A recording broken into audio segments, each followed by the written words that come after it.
सदर जमहूरिया रामनाथ कोविंद का जमाइका दौरा आज होगा इख्तिताम पजीर। जमाइका के बाद जाएंगे Saint Vincent. Governor general house और असेंबली हाउस का दौरा करेंगे सदर जमहूरिया।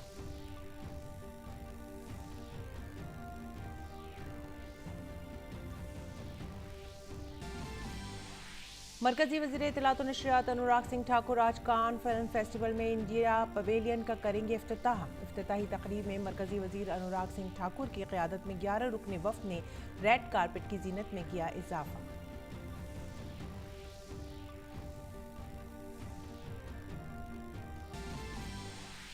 मुल्क की कई रियासतों में सैलाब और बारिश से मामूलाती ज़िंदगी दरहम बरहम। असम में सैलाब से 26 अजला में 4 लाख से ज़ायद अफराद मुतासिर, 8 अफराद की मौत। सड़क और रेल खदमात भी मुतासिर।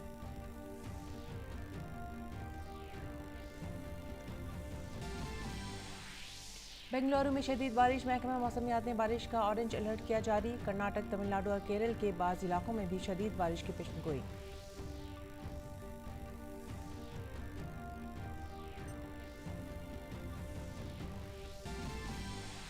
खेलों में खवातीन आलमी बॉक्सिंग चैंपियनशिप के सेमीफाइनल मुकाबले आज। फाइनल में जगह बनाने के इरादे से रिंग में उतरेंगी भारतीय बॉक्सर निखत जरीन, मनीषा और परवीन हुड्डा।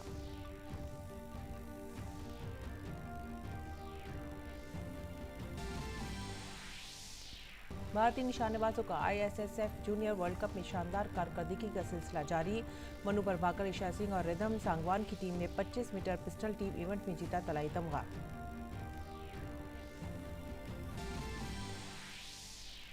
और IPL में एक अहम मैच में कोलकाता नाइट राइडर्स का आज लखनऊ सुपर जायंट से होगा मुकाबला। कल सनराइजर्स हैदराबाद ने मुंबई इंडियंस को 3 रन से दी थी शिकस्त। हैदराबाद की सरफहरिस्त 4 में पहुंचने की उम्मीद बरकरार।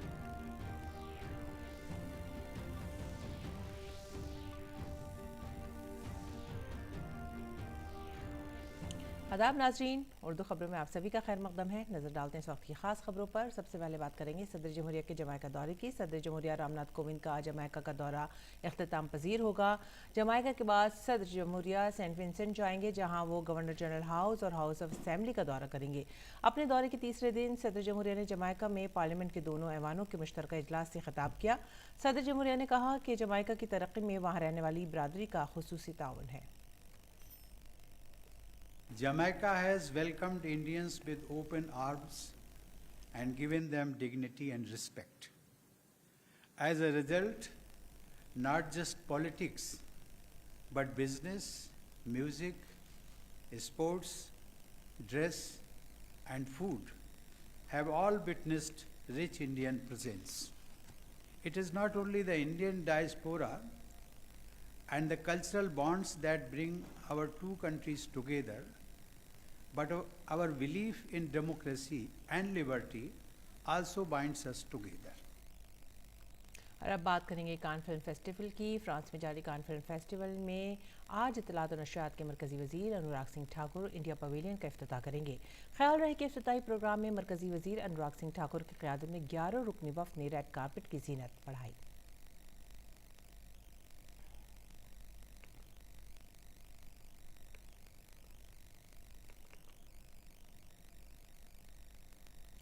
और बैनुल-अक़वामी सतह पर शोहरत पाने वाले नए दौर के म्यूज़िक कंपोज़र और 2 बार के ग्रैमी अवार्ड याफ्ता Ricky Kej Cannes film festival के रेड कार्पेट पर भारतीय वफ़द का हिस्सा बने। इस बार रिकी कैच भारतीय वफ़द का हिस्सा बनने के लिए बड़े पुरजोश थे। ग्रैमी विनिंग भारतीय आर्टिस्ट रिकी केज हमारे साथ हैं और भारतीय डेलीगेशन में वो उपस्थित थे। रेड कार्पेट उन्होंने वॉक किया। रिकी, हमारे साथ बात करने के धन्यवाद। हाउ वाज योर, कैसा एक्सपीरियंस था आपका, क्योंकि आपने इंडिया को रिप्रेजेंट किया और अवतार भी आपका पूरी तरीके से भारतीय है। मुझे बहुत खुशी हुई इंडिया को रिप्रेजेंट करके and to be a part of India का डेलीगेशन अंडर हमारे ऑनरेबल मिनिस्टर अनुराग ठाकुर जी के साथ, तो बहुत ही अच्छा रहा। जब हम बात करते हैं कि भारतीय डेलीगेशन रेड कार्पेट वॉक किया, जो कंपाइलेशन था मेन फिल्म्स की है, मेन स्ट्रीम के फिल्म स्टार्स थे, म्यूज़िक कंपोजर्स थे, आप थे उसमें, फोक आर्टिस्ट थे, इस कंपाइलेशन के बारे में आप क्या कहना चाहेंगे? तो ये कंपाइलेशन बहुत ही बढ़िया रहा क्योंकि बहुत ही रिप्रेजेंटेटिव हुआ इंडिया का। जैसे आपने कहा, फोक आर्टिस्ट भी थे, म्यूजिशियन भी थे, lyrics writer, director, actor, information broadcasting ministers, सब लोग थे। Everybody who makes the entertainment industry, सब लोग थे वहाँ पर। तो बहुत ही अच्छा रिप्रेजेंटेशन हुआ और India is all about representation. India is all about representation. जब हम ये बात करते हैं, इंडिया को कंट्री ऑफ ऑनर का सम्मान भी मिला है इस वर्ष में। क्या आप कहना चाहेंगे, India content hub of the world भी है, आगे आने वाले समय में किस तरीके से भारत पूरे विश्व को राह दिखा सकता है सिनेमा मेकिंग में, म्यूज़िक में और ओवरऑल? तो ये बहुत ही अच्छा रहा कि इंडिया कंट्री ऑफ ऑनर है, क्योंकि इंडिया का अभी 75 इयर्स का इंडिपेंडेंस है, तो ये आज़ादी का अमृत महोत्सव है, और कैंस का भी अभी 75 इयर्स का एनिवर्सरी है, तो बहुत ही अच्छा कोलैबोरेशन रहा है। और I think India content hub होना ही चाहिए, क्योंकि हमारी पॉपुलेशन ही इतनी बड़ी है, 1.3 बिलियन, इतने सारे आर्ट फॉर्म्स है, इतने सारे folk forms, tribal forms, classical forms, traditional forms, इतने सारे आर्ट फॉर्म्स है, तो हमको कंटेंट हब होना ही चाहिए। और मैं ये सोचता हूँ कि लोग हमेशा सोचते हैं कि अगर वेस्टर्न में रिकग्निशन मिलना चाहते हैं, तो उनको ना वेस्टर्न आर्ट बनाना चाहिए, वेस्टर्न फिल्म बनाना चाहिए, वेस्टर्न स्टोरी बनाना, नहीं तो वेस्टर्न म्यूज़िक, इंग्लिश में गाना चाहिए। लेकिन ऐसे होता ही नहीं है, क्योंकि हम लोगों को अपने ही रूट्स में जाना चाहिए, और बहुत ही डीप हमारे रूट्स में जाना चाहिए, और हमको सोचना चाहिए कि क्या हमें इंडियन बनाता है, क्या हमें भारतीय बनाता है, और उस पर हमको आर्ट बनाना चाहिए, उस पर हमको उसके ज़रिए हमको स्टोरीज़ बताना चाहिए वर्ल्ड को। हमसे बात करने के लिए धन्यवाद सर। तो रिकी यहाँ पे बता रहे हैं, जो रिकग्निशन है भारत के लिए, वो रूट से जाने पे मिलेगा, ताकि हम पूरे भारत जो है पूरे विश्व को राह दिखा सके। तो बहुत इंपॉर्टेंट हो जाता है ऐसे समय में कि हम अपने जो रूट्स हैं उससे स्टिक रहें और भी उससे ज़्यादा मजबूत बने। कैमरा पर्सन शुभम शर्मा के साथ श्यामा मिश्रा, डीडी न्यूज़, कान, फ्रांस। और लोक फनकार मामी खान कान फिल्म फेस्टिवल में रेड कार्पेट पर भारतीय टीम की क़यादत करने वाले पहले लोक फनकार बन गए हैं। रेड कार्पेट पर चलने के अपने तजुर्बात के बारे में हमारी नुमाइंदा श्यामा मिश्रा ने मामी खान से खुसूसी बातचीत की। मशहूर फोक आर्टिस्ट मामी खान हमारे साथ हैं, रेड कार्पेट से वो अभी आए हैं। बातचीत करते हैं उनसे। कैसा रहा सर आपका red carpet? First red carpet होगा आई बिलीव, और कैसा था आपका पूरा अनुभव? या you are right, it's my first red carpet walk, and मुझे बहुत ही अच्छा लगा कि मैंने इंडिया को यहाँ रिप्रेजेंट किया है। राजस्थानी फोक, पगड़ी, राजस्थान की शान, उसको रिप्रेजेंट किया। एंड हमारे ऑनरेबल मिनिस्टर साहब अनुराग ठाकुर, एंड मैं ए रहमान साहब, नवाजुद्दीन सिद्दीकी साहब, माधवन साहब, और हमारे इंडस्ट्री के जो जाने माने जो पहचाने चेहरे हैं, प्रसून जोशी, शेखर कपूर, बहुत सारे। तो और really would like to thanks to ministry of broadcast and communication and डियाजू इंडिया, जिन्होंने इतना ये बड़ा ग्रेट अपॉर्चुनिटी हमें दिया। मेरे लिए बहुत बड़ा ये अपॉर्चुनिटी है, बहुत बड़ा मैं कहूँगा वो चांस है, क्योंकि मेरा पहला जो मेरा शो एब्रोड में जो किया था 99 में किया था, और वो मैंने निस में किया था, यहीं पर किया था। तो उसके बाद में मैं लगातार जा रहा हूँ, बट मेरा पहला show like 23 years back, and then today red carpet पर वॉक करना मेरे लिए एक बहुत बड़ी चीज़ है। अच्छा, तो ये आपने बहुत एक इंटरेस्टिंग फैक्ट बताई कि काफ़ी जुड़े हुए हैं, भावनाएं आपकी यहाँ पर इस शहर से जुड़ी हुई है। साथ ही अब जब बात करते हैं इंडियन डेलीगेशन की, तो ये काफ़ी इम्पोर्टेंट बात है कि भारत को कंट्री ऑफ ऑनर का सम्मान मिला है इस बार। साथ ही हम म्यूज़िक कंपोजर्स को भी एक बढ़ावा दे रहे हैं। इंडियन डेलीगेशन आया हुआ इतना बड़ा, सभी कोई है इसमें। ओवरऑल आप क्या कहना चाहेंगे, किस तरीके से संगीत को भारत के बढ़ावा मिलेगा? देखिए, संगीत को बढ़ावा, एक चीज़ देखिए, अब अपन जैसे अगर बात करते हैं सिनेमा की और संगीत की, इनका रिश्ता क्या है, तो मैं कहूँगा दोनों एक दूसरे के बिना अधूरे हैं। फिल्म से म्यूज़िक इंस्पायर होता है, और म्यूज़िक से फिल्म से होती है, और ये एक तरह से अपने आप में एक मैजिकल कॉम्बिनेशन है, भारत जब हम अपनी आज़ादी का अमृत महोत्सव मना रहे हैं, कान फिल्म फेस्टिवल भी अपनी 75वीं वर्षगांठ मना रहा है, ऐसे समय में पूरे दुनिया को, ना सिर्फ देश में है ये चलन है, पूरे दुनिया को फोक संगीत का एक तोहफा अगर हम दें तो कैसा होगा? पधारो महाराज देश जी, केसरिया बाल में आओ सब, पधारो हिंदुस्तान। ये थे मामी खान, जिन्होंने बताया, बहुत प्राउडली उन्होंने बताया कि अब है हमारे लिए समय कि हम यहाँ से आगे ही बढ़ेंगे, और जाहिर सी बात है काफ़ी एक्साइटेड हैं वो इस बात को लेके कि भारत कंट्री ऑफ ऑनर, उसे सम्मान दिया गया है। कैमरा पर्सन शुभम शर्मा के साथ श्यामा मिश्रा, डीडी न्यूज़, कान, फ्रांस। कान फिल्म फेस्टिवल में रेड कार्पेट पर चलने वाले भारतीय वफ्द में अदाकार नवाजुद्दीन सिद्दीकी भी शामिल थे। नवीं बार कान फिल्म प्रोग्राम में हिस्सा ले रहे अदाकार नवाजुद्दीन सिद्दीकी ने डीडी न्यूज़ से खास बातचीत में कहा कि इलाकाई ज़बानों की फिल्मों से बैनुल-अक़वामी प्लेटफॉर्म पर बहुत कुछ हासिल किया जा सकता है। हमारे साथ हैं नवाजुद्दीन सिद्दीकी, जो अपनी रॉ पावरफुल एक्टिंग के लिए जाने जाते हैं। इनकी मूवीज़ में बहुत रियलिज्म है और ये थे रेड कार्पेट पर जो मंत्री हमारे हैं अनुराग सिंह ठाकुर, उन्होंने लीड किया था इंडियन डेलीगेशन, ये उनका हिस्सा थे। कैसा रहा आपका एक्सपीरियंस रेड कार्पेट पर? बहुत अच्छा रहा, बहुत ही मज़ा आया। और वो तो खैर कमाल के आदमी हैं अनुराग जी, तो बड़ा खुशनुमा माहौल था। आप पहले भी कई बार कान आ चुके हैं, इस बार क्या अलग था अगर मैं कहूँ तो? इस बार सिर्फ ये था, अलग ये था कि फिल्में नहीं थी जो फिल्मों को रिप्रेजेंट करते हैं हम। जब भी मैं आई थिंक मेरा ये 9वीं बार था, बट इस बार कंट्री को कर रहे थे, तो कंट्री के डेलीगेशन की तरफ से मतलब कंट्री ने इनवाइट किया कि भाई यहाँ पे आना, हमारी कंट्री को ऑनर मिल रहा था, तो इससे बड़ी खुशी की बात क्या हो सकती है। और हमने देखा कि बहुत डाइवर्सिटी थी, जो भी लोग डेलीगेशन में थे, मामे खान जी थे और भी काफ़ी सारे लोग थे। तो इस चीज़ से क्या फ़र्क पड़ता है रीजनल सिनेमा को अगर हम दिखाते हैं, अगर हम रीजनल सिनेमा के एक्टर्स को रेड कार्पेट पे यहाँ दिखाते हैं, ग्लोबल स्टेज पे दिखाते हैं, तो इसके आपके हिसाब से क्या फ़र्क पड़ता है? रीजनल सिनेमा में बहुत पावर है, क्योंकि कहते हैं ना कि जितना लोकल होता है उतना ग्लोबल होता है। तो रीजनल सिनेमा की ख़ास बात है कि वो बहुत ही लाइक ऑथेंटिक और बहुत रियल होता है और बहुत ही लोकल होता है, तो वही सिनेमा देखना चाहता है पूरा वर्ल्ड। हम देख रहे हैं कि सिनेमा भारत में भी काफ़ी चेंज हुआ है। पहले कुछ अलग तरीके से स्टोरी टेलिंग होती थी, अब कुछ अलग तरीके से होती है, और आप भी उन फिल्म्स के साथ एसोसिएटेड हैं, जैसे लंच बॉक्स हो गए, जिसमें काफ़ी रियलिज्म है, लोकल ऑथेंटिक स्टोरीज बताई जाती हैं।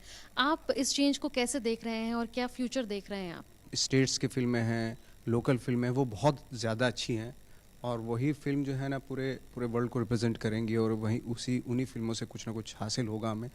मराठी फिल्में बहुत अच्छी हैं, बंगाली फिल्में हैं, साउथ की जो फिल्में हैं, जो इंडिपेंडेंट फिल्में हैं, वो बहुत अच्छी फिल्में होती हैं, और भी दूसरे स्टेट की फिल्में हैं। अभी आगे हम जब बढ़ते हैं तो आपको क्या लगता है कि ईज़ ऑफ फिल्मिंग में, ईज़ ऑफ शूटिंग में, को प्रोडक्शन में फोकस हो रहा है? यहाँ पे इंडिया पवेलियन में भी कुछ पोस्टर्स हैं उन स्टेट्स के, उन यूनियन टेरिटरीज़ के, जहाँ पे ईज़ ऑफ प्रोडक्शन पर काम हो रहा है। क्या आगे चल के आपको लगता है कि काफ़ी आसान हो जाएगा? स्टेट फिल्मों को सपोर्ट जैसे गवर्नमेंट भी कर रही है। गवर्नमेंट तो खैर जैसे हम यूपी में शूट करते हैं तो बहुत सपोर्ट करती है, और भी दूसरे स्टेट हैं, एमपी है ना, बहुत सपोर्ट कर रहे हैं सिनेमा को। आप कितने दिन रहेंगे कान में, और कौन कौन से सेलिब्रिटीज़ हैं जिनसे आप मिलेंगे? मेरा वो तो नहीं, ज़्यादा सेलिब्रिटीज़ से मिलने का ज़्यादा शौक नहीं है, फिल्म देखने का है मुझे। फिल्में देखूंगा मैं, और मैं 2 दिन और हूँ जिसमें मेरे कुछ अपने काम भी हैं। आपने इतनी सारी मूवीज़ करी हैं, कोई डायलॉग बता दीजिए। लंच बॉक्स आपके यहाँ पर कान में पहले स्क्रीन हो चुकी है, कोई भी डायलॉग हमारे व्यूअर्स के लिए? लंच बॉक्स का ही बता दो तो एक बहुत अच्छा डायलॉग है, कभी कभी गलत ट्रेन भी सही स्टेशन पे पहुंचा देती है। चलिए, आपकी ट्रेन गलत थी या सही थी ये तो मैं नहीं कह सकती, लेकिन आप स्टेशन ज़रूर सही आए हैं कान फिल्म फेस्टिवल में। तो ये थे हमारे साथ नवाजुद्दीन सिद्दीकी, जो भारतीय डेलीगेशन का हिस्सा थे, जो रेड कार्पेट पर चला है। मैं मुनमुन भट्टाचार्य, कैमरामैन मोहित जोशी के साथ, दूरदर्शन न्यूज़ के लिए कान से। कान फिल्म फेस्टिवल में रेड कार्पेट पर चलने वाले भारतीय वफ्द में तेलुगु अदाकारा तमन्ना भाटिया भी शामिल थी। पहली बार कान फिल्म फेस्टिवल में हिस्सा ले रही तमन्ना भाटिया से खुसूसी बातचीत की हमारी नुमाइंदा मुनमुन भट्टाचार्य ने। हमारे साथ तेलुगु सुपरस्टार तमन्ना है, आइए उनसे बात करते हैं कि कैसा लग रहा है उनको भारतीय डेलीगेशन का हिस्सा बनकर। बताइए तमन्ना जी, कैसा लग रहा है? भारत ने हिस्ट्री क्रिएट करी है, सबसे बड़ा डेलीगेशन रेड कार्पेट पर चला है, कैसा लग रहा है? I think it's a matter of great pride कि अपने कंट्री को इतने बड़े प्लेटफॉर्म पे, और of course I think cans is always been the mother of all film festivals. तो यहाँ पर इतने सारे लोगों के साथ इंडियन डेलीगेशन का पार्ट होना बहुत ही गर्व की बात है। So really excited to be a part of it, and yes it's a huge delegation that's come, so yeah it's every reason to celebrate. आपने बहुत ही सुंदर गाउन पहना है, कौन सा डिज़ाइनर है? I am wearing Gauri and Nainika, and she's made this beautiful black and white gown, and I'm styled by Shalina Nathani. आप पहले भी आ चुकी होंगी कान फिल्म फेस्टिवल, या फिर ये आपकी पहली विजिट है? This is my first time. the first time to Cannes. तो अगले कुछ दिनों में क्या रहेगा आपका कार्यक्रम? आई थिंक इंडिया पवेलियन की तरफ से बहुत से एक्टिविटीज़ है जो हम करना चाहते हैं, and it will be a lot that I mean of course India is the partner country for this year with Cannes. So yes, a lot of India Pavilion related activities, and if I get a chance, maybe watch a movie or two. क्या मायने हैं इस बात की कि भारत सबसे पहली country of honour है मार्शेडू फिल्म में, जो फिल्म मार्केट है कान का, जहाँ सारा बिजनेस होता है, फिल्म बिजनेस जो होता है, तो उसके क्या मायने हैं आपके हिसाब से? I feel India has always been, contributing to world cinema for so many years, and Indians have always been a part, some way or the other. Like Vidya was a part of the jury before, and now there's Deepika who's a part of the jury. So I feel like India's presence has always been there globally. But yeah, I think finally they've come together to partner up, and it's a matter of great pride. आप Telugu superstar हैं और यहाँ हम देख रहे हैं कि काफ़ी सारा फोकस रीजनल सिनेमा पर है, काफ़ी सारे रीजनल फिल्म मेकर्स हैं, एक फोक आर्टिस्ट है मामे खान जिन्होंने ओपन किया रेड कार्पेट इस बार। कैसा लग रहा है जिस तरीके से बढ़ावा मिल रहा है रीजनल सिनेमा को यहाँ पर? I think I feel like पहले एक दौर होता था जहाँ पर एक आर्ट किस्म की फिल्में होती थी, जो लोग जानते थे कि वो एक किस्म की फिल्में और कमर्शियल फिल्में एक किस्म की फिल्में होती हैं। बट जैसे वक्त गुजरता जा रहा है, मुझे ऐसा लग रहा है कि वो लाइन ब्लर हो रहा है, एंड लोग आज यहाँ पर जो फिल्में देख रहे हैं वो एक्चुअली बहुत ही कमर्शियली फेमस हो रही हैं। लाइक पैरासाइट जो कुछ वक्त पहले रिलीज़ हुई थी, जो eventually went on to win the academy awards as well. So I feel like Cannes is actually recognizing, content that's more diversely accepted and more widely accepted. So yeah, I think that's probably the reason. I think regional cinema is now coming even more into the forefront because they've always been honest about their roots, and they've been very commercial. ये एक बहुत ही ख़ास मौका है भारत के लिए भी और कान के लिए भी, क्योंकि कान अपनी 75वीं वर्षगांठ बना रहा है और भारत में भी आज़ादी का अमृत महोत्सव चल रहा है। अगर हम भारत फ्रांस के रिश्तों की बात करें तो उनके भी डिप्लोमेटिक रिलेशंस 75 साल के हो गए हैं। तो उस समय भारतीय डेलीगेशन का हिस्सा होना कैसा लग रहा है आपको? डेफिनेटली अब मेरी ज़िंदगी का ये बहुत ही मेमोरेबल टाइम रहेगा एंड बहुत ही एक्साइटिंग टाइम रहेगा कि मैं हमेशा याद करूँ कि इस वक्त पे मैं कान्स में थी और इस वक्त में मैंने यहाँ पर इतने अमेजिंग टैलेंट से संपर्क किया, उन्हें मिला, उनसे बात की, उनके जर्नीज़ के बारे में जाना.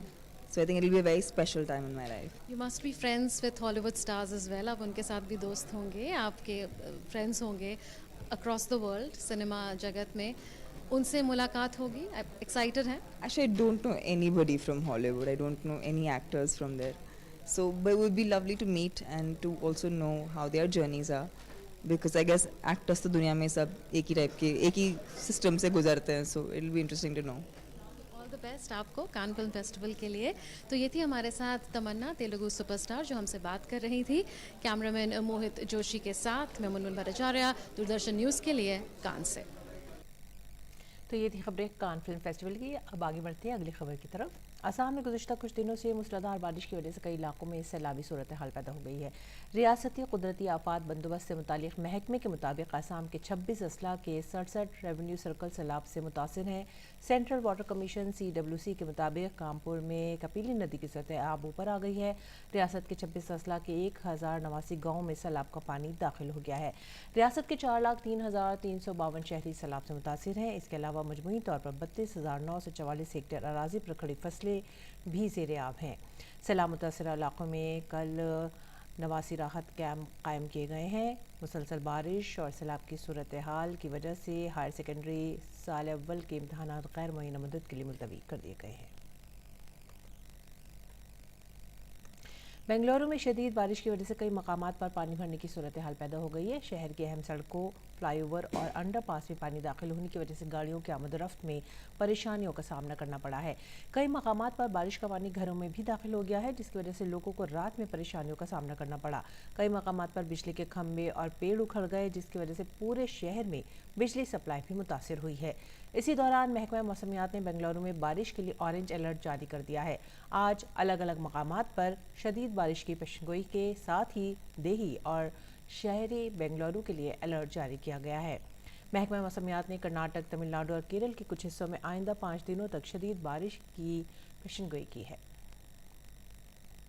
उधर केरल में महकमा मौसमियात ने आज मूसलाधार बारिश की वार्निंग के पेश नज़र 7 शुमाली अजला के लिए ऑरेंज अलर्ट जारी किया है। महकमा मौसमियात के मुताबिक त्रिशूर, पलक्काड, मालापुरम, कोची, कोड, वायनाड, कन्नौर और कासरगोडा अजला में आज शदीद बारिश होने का इम्कान है।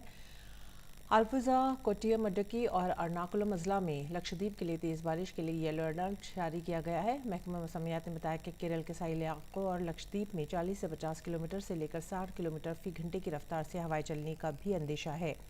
माहीगीरों को समुद्र में ना जाने का मशवरा दिया गया है। मुल्क की 18 रियासतों में हेल्थ एंड वेलनेस सेंटर्स का तीसरे फरीक के जरिए जायजा लिया गया है। इस जायजे की रिपोर्ट मरकजी वजीर सेहत डॉक्टर मनसुख मंडाविया ने जारी की है। इस मौके पर मरकजी वजीर सेहत ने कहा कि हेल्थ एंड वेलनेस सेंटर्स गरीब लोगों को सस्ती और काबिल रसाई तिब्बी सहूलियात दस्तयाब कराने में अहम किरदार अदा कर रही हैं। मुल्क में 1,70,000 से ज़ायद हेल्थ एंड वेलनेस सेंटर्स काम कर रहे हैं, जहां 12 किस्म की सेहत सहूलियात फराहम की जा रही हैं।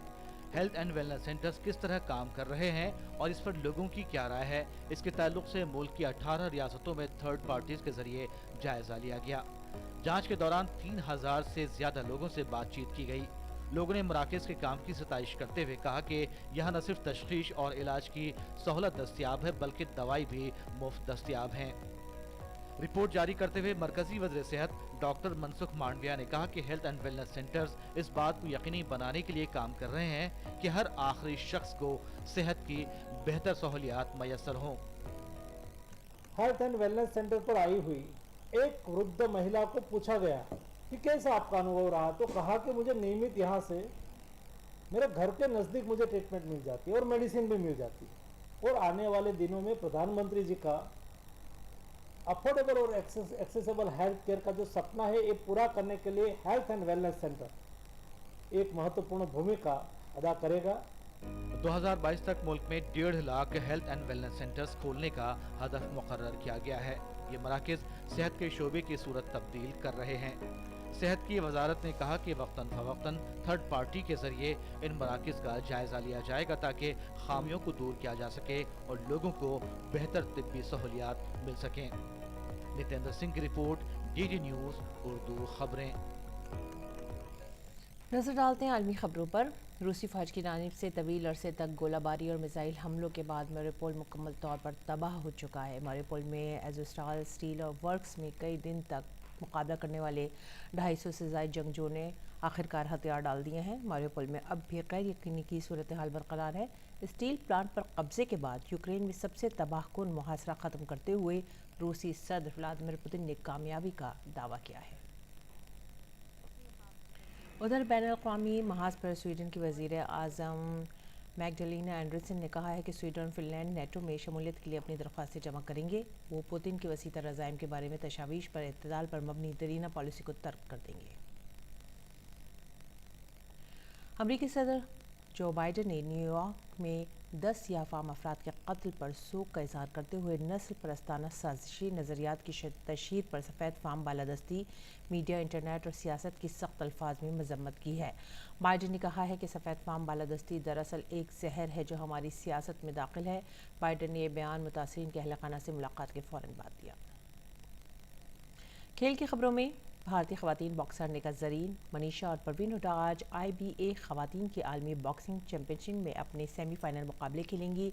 ये तीनों खिलाड़ी टूर्नामेंट के फाइनल में जगह बनाने की कोशिश करेंगी।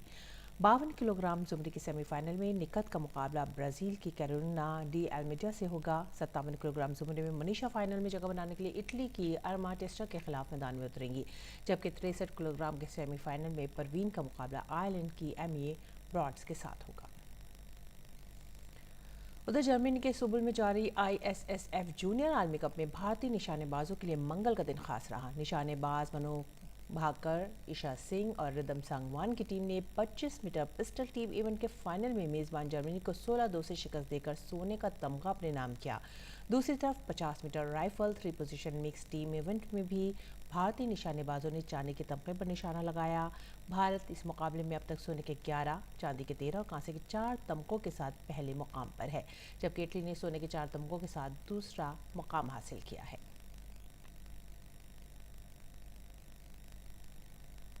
आईपीएल में आज कोलकाता नाइट राइडर्स का मुकाबला लखनऊ सुपर जायंट्स के साथ होगा। आईपीएल में पहली बार खेल रही लखनऊ सुपर जायंट्स का इस सीजन में अब तक का सफर शानदार रहा है और इस टीम ने प्लेऑफ के लिए तकरीबन क्वालिफाई कर लिया है।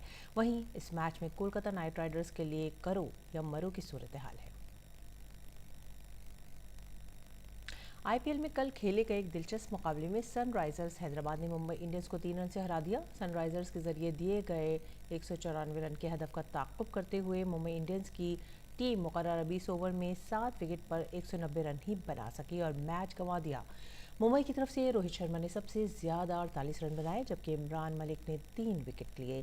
सनराइजर्स की टीम इस जीत के साथ प्लेऑफ की दौड़ में बरकरार है, जबकि मुंबई इंडियंस की टीम पहले ही सीजन के प्लेऑफ से बाहर हो चुकी है। और नजर डालेंगे मौसम के मिजाज पे।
इसी के साथ ही वक्त हो गया आप सभी से विदा लेने का। आप हमारी पूरी टीम को दीजिए इजाज़त।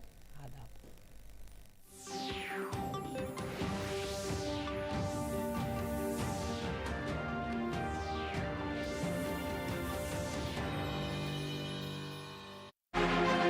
आज दुनिया के बदलते सिनेरियो में प्राइम मिनिस्टर का ये दौरा कितना अहम है? पूरे दौरे के दौरान चाहे वो सीधी तौर से उसके बारे में बात हुई या नहीं हुई, इंडिया और यूरोपियन यूनियन